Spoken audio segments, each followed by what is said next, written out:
বেশিরভাগ ক্ষেত্রে পেশেন্ট তো পেন কিলার অনেক ক্রিম টিম মেখে টেখে আমাদের কাছে আসেন, মাসেল রিল্যাক্সেন্ট সেই। তো আয়ুর্বেদে পঞ্চকর্ম চিকিৎসা বিধিটা আমরা পেশেন্টকে বাড়িতেই করতে বলি, ওটা এসে নেওয়া সম্ভব হয় না। আমি বলি যে এটা বাড়িতেই মেনটেন করুন, কারণ আসল পঞ্চকর্ম বিধি তো কোথাও মানা হয় না, যেটা কুটি প্রবেশিকা চরক বলে গেছে। তাই যেহেতু পেশেন্টকে অ্যাডভাইস করে আপনি বাড়িতেই এটা মেনটেন করুন, ওটাই বেটার আপনার পক্ষে। বাড়িতে তুমি ব্যবস্থা করে নিতে পারবেন, আমরা তাকে গাইড করে দেবো, এখানে এসে এত টাকা খরচার প্রয়োজন নেই। কিন্তু এটা আপনাকে অবশ্যই মনে রাখতে হবে যে অনেকে আসেন আমাদের ক্লিনিকে, ডাক্তারবাবু কোমরে খুব ব্যথা পেছন দিক দিয়ে নামছে, আজকে 1 মাস হয়ে গেল, আমি ঠান্ডা বরফ সেক দিচ্ছি। আমি ডক্টর সেন আপনাদের দায়িত্ব নিয়ে বলছি, যে কোমরের ব্যথা পেছন দিক দিয়ে নামছে বা থাই দিয়ে নিচের দিকে নামছে, সেখানে ঠান্ডা সেক কিন্তু 7 দিনের বেশি দিতে নেই, দিলে সমস্যা বাড়বে।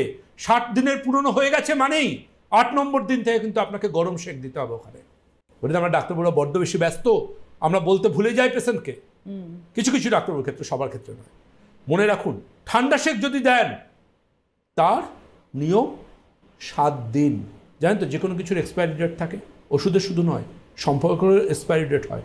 তার মানে সাদা এই যে ঠান্ডা সেকটা আপনি আপনার পায়ে দিচ্ছেন, এটারও এক্সপায়ারি ডেট কিন্তু 6 থেকে 7 দিন, তারপর কিন্তু গরম সেক দিতে হবে। আর আয়ুর্বেদ চিকিৎসার ডক্টর দেবব্রত সেন তো রয়েছেই আপনার সাথে, আপনার পাশে।